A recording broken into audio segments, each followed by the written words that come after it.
The GovHack is about bringing together developers, designers, citizens from all around the community to start to hack and to play with open government data. It shows the value in these data sets and the possibilities which aren't realised until you let the community loose on them and people start to play. Today I have come out of curiosity. I'm here with no expectations. I've never been to one of these before. I have no technical skills, so I'm just keen to see what fun things people can do with the data that's provided. What I want to do is find out how people want to use this type of data.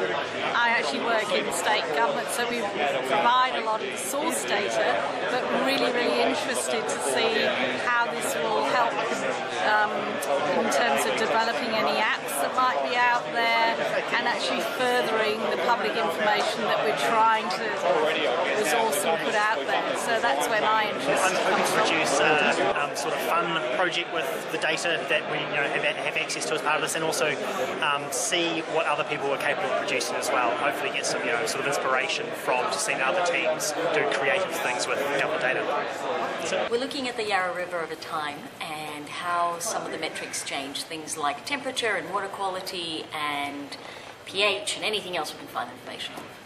The Department of Sustainability and Environment have an enormous amount of data on whales and the whales that live around the Southern Ocean and around Australian waters.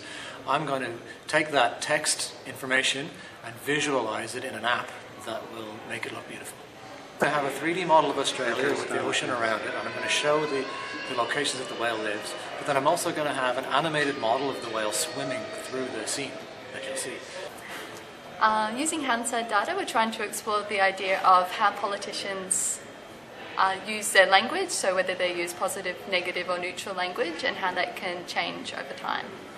We're contributing to the public debate on immigration and asylum seekers by creating a really good visualisation showing the relative numbers of boat people, other kinds of asylum seekers and other streams of immigration.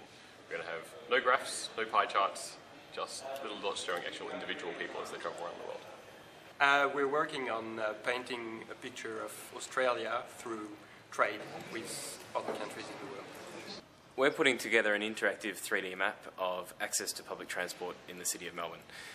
We're trying to map out areas which are most disadvantaged and areas which need improvement. A lot of government data is locked up in PDFs and formats that are really difficult to use. So we've built Unlocked, and it's a really simple web interface that allows public servants to drop their data, and the computer will take care of it and turn it into something that a researcher can really easily use. My project is about visualization of gas, electricity and coal consumption over 40 years across Australian states, and I'm trying to mash up a mapping component with a beautiful visualization tool so people can easily see the consumption of fuel across Australia. In an exploded view of a place, tourists can find very important data like information for that place, features of the places, activities he or she can do there, health services over there, and also temperature and weather condition, so that it becomes easier for a user to decide when and where to go in Australia. The problem is a lot of people don't know which way to vote because they're not sure how politicians stand on the big issues. We took Hansard and created an app to show you how politicians voted on the issues you're concerned about. Our project is making a piece of music from data. We're using predicted population growth from Victoria to manipulate music and come up with a composition called Future Melbourne. Wow. We want to look at Melbourne's population growth and also the infrastructure spend of Victoria and draw a connection between the two figures. And when we looked at the data, we realised that there was a striking result, and it wasn't what people had expected. So even though the data's on the internet, it is just too huge and generally too meaningless. It's pretty much just a big pile of numbers to everyone who looks at it.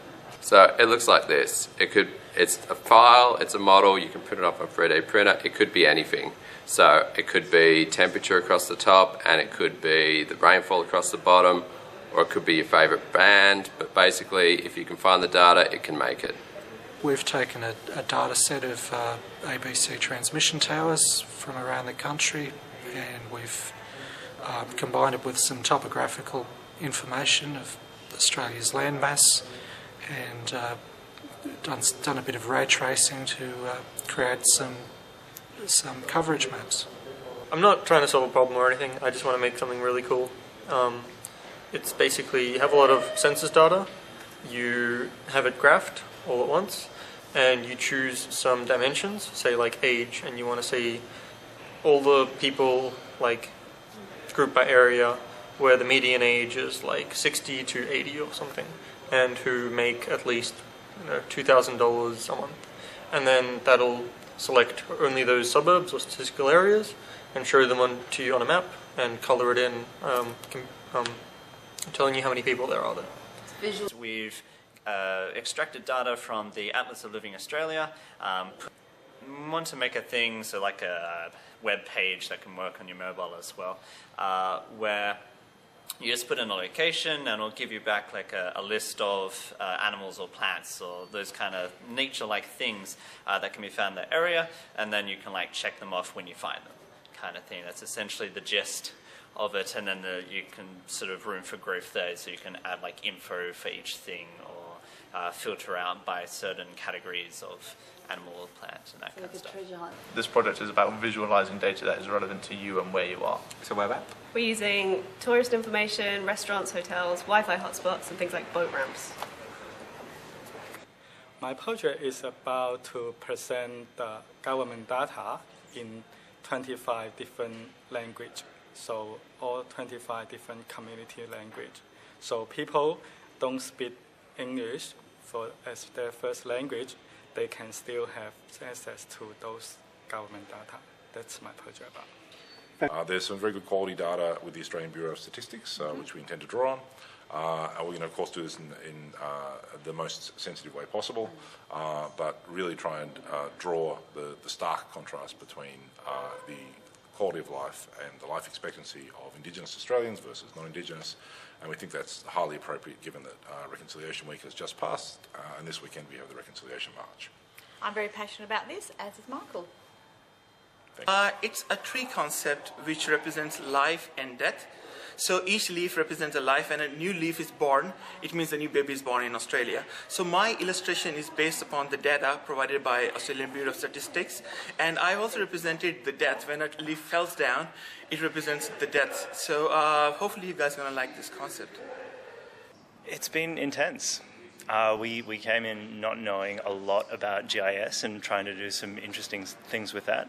We're possibly a little bit ambitious, but a lot of things came together at the very last minute last night, and now things are looking pretty good this morning.